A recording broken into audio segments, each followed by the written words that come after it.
Você sabia que tomar água pode te ajudar no controle da fibromialgia?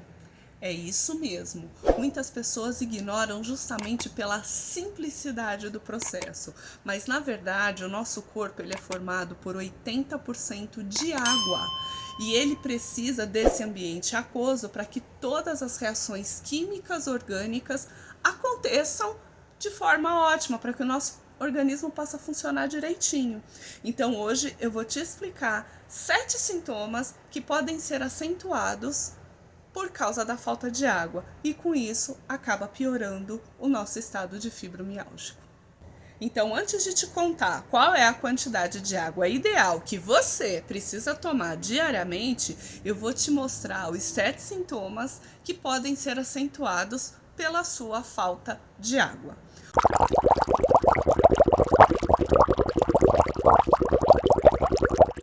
O primeiro sintoma é a dor de cabeça.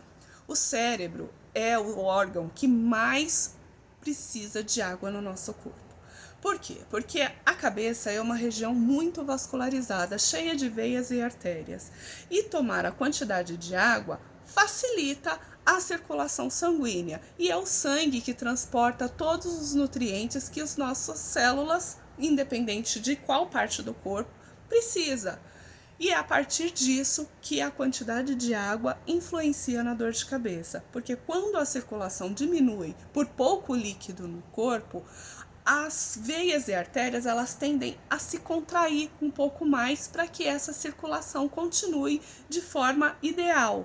E com essa contração dos vasos sanguíneos começa a aparecer aquele desconforto na nossa cabeça, que pode ser caracterizado como a dor de cabeça.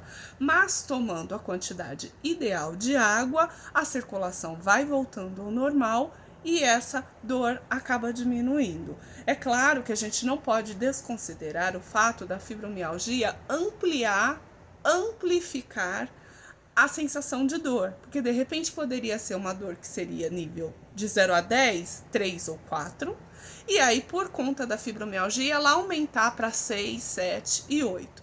Mas eu te digo, com certeza, que já tomar um pouco de água já vai melhorar esse desconforto da dor de cabeça. O segundo sintoma são as câimbras. A nossa musculatura, ela precisa de água para que cheguem todos os nutrientes, minerais nas células musculares para que ela faça a contração muscular.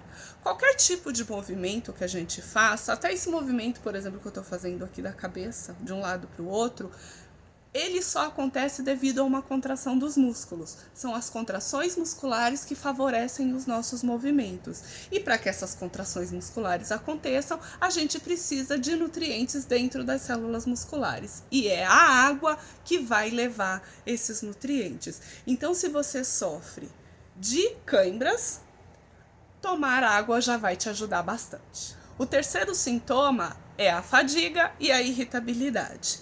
A fadiga vem muitas vezes da falta de força muscular. Você não consegue se movimentar.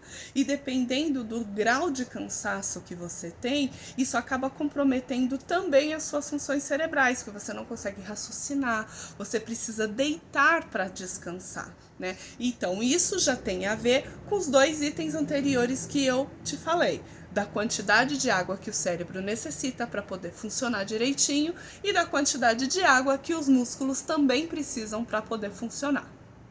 Os 3 próximos sintomas eu vou falar na sequência porque eles estão todos meio que interligados, que é a insuficiência renal, problemas intestinais e os ossos. Então, o filtro do nosso corpo são os rins. Se não tem líquido suficiente para ele filtrar as toxinas e eliminá-las do nosso corpo através da urina e do suor, os rins não conseguem trabalhar direito. Então, para que ele trabalhe certinho, o que ele precisa? De água. O outro é o intestino. O intestino, ele tem funções muito importantes para também eliminar toxinas. Ele vai processar o bolo fecal e toda aquela parte do alimento que é desnecessário para o nosso corpo, ele vai eliminar do nosso corpo através dos movimentos peristálticos do intestino, e o líquido disponível nele vai ajudar com que esses movimentos peristálticos façam com que o bolo fecal passe por todo o intestino e seja eliminado sob a forma de fezes. E uma outra função muito importante do nosso intestino, e o intestino precisa ser saudável para estar produzindo isso, é a produção da serotonina. O nosso intestino, ele é o nosso segundo cérebro, então ele precisa ser saudável, precisa ter água o suficiente para que ele se mantenha saudável, para processar a serotonina, que é um neurotransmissor importantíssimo para o nosso cérebro, para o nosso bem-estar. Ele entra também, esse neurotransmissor, como parte formadora da melatonina, que a melatonina é o hormônio responsável pela qualidade do nosso sono. Então vejam quantas coisas comprometem a quantidade insuficiente de água. O nosso intestino precisa estar funcionando direitinho para que todas essas funções aconteçam.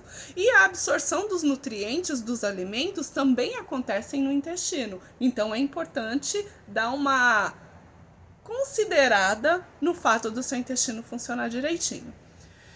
Outra coisa são os ossos. Os ossos, ele tem 50% de água no seu tecido. O osso é um tecido vivo, então ele também tem vascularização, ele também tem veias e artérias que passam por ele, ele tem a medula dentro dele, que é importante para a formação das hemácias, dos nossos glóbulos vermelhos, que transportam o oxigênio. E o sangue é formado de água também. Então, muitas pessoas que têm problemas ósseos, como osteoporose, osteopenia, desgastes, precisam da água para que a água leve os nutrientes importantes, como o cálcio, por exemplo, para manter a sua saúde óssea. Este último item é o que eu mais vejo as pessoas reclamando. Por quê? Porque muitas pessoas acabam ganhando muito peso com o diagnóstico da fibromialgia. E isso por causa de uma série de condutas, não é só por causa da água. Tomar água ajuda sim, porque você vai entender a partir dos outros itens que eu já expliquei. Se você não toma água suficiente, você viu que você tem problema com os ossos, não consegue a absorção ideal dos nutrientes no seu intestino. Isso vai começar a prejudicar os funcionamentos dos sistemas do seu corpo e mais uma série de coisas, né? A gente toma muito remédio, ou algumas coisas que são tóxicas para o nosso organismo acabam não sendo eliminadas por causa da falta de água, e isso vai acumulando e inflamando o nosso organismo. Porque assim, o remédio, ele ajuda, mas ele também pode causar muitos efeitos colaterais que podem causar muitos prejuízos para o nosso corpo. E a água, ela é um símbolo de limpeza, então por que não a gente tentar tomar mais água para limpar o nosso corpo? Eu sei que muitas pessoas não têm esse hábito de tomar água, mas essa é uma oportunidade de já mudar esse hábito e começar a tomar aos pouquinhos. E para quem tem muita dificuldade também, você pode fazer uma água saborizada, que é incluir uma fruta, uma ou duas frutas, numa quantidade de água. Você coloca numa jarra, coloca algumas frutas, essa que eu tô tomando aqui hoje tá com melancia e uva. Aí ela já dá um gosto um pouquinho mais adocicado na água e fica mais fácil de tomar.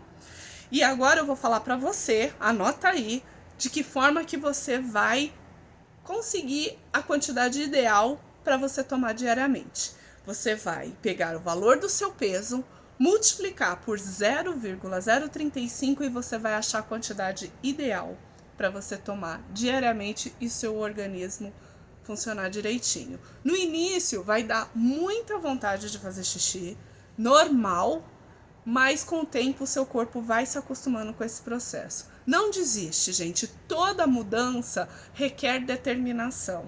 E até tomar água, que é uma coisa aparentemente simples, vai causar algum tipo de reação no seu corpo. Você vai ter que ir ao banheiro várias vezes para fazer xixi. Por quê? Porque ele vai estar eliminando muitas toxinas e ajudando o seu corpo a desinflamar.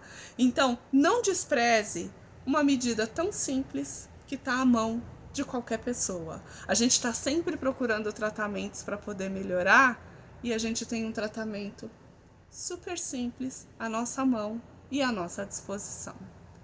Então, como eu sempre gosto de terminar os meus vídeos, é falando para você: mais amor e menos dor. Mais amor com a gente mesmo, para que a gente sinta menos dor. E para que a gente tenha mais amor consigo mesmo, a gente só precisa se dedicar a tratamentos simples como esses.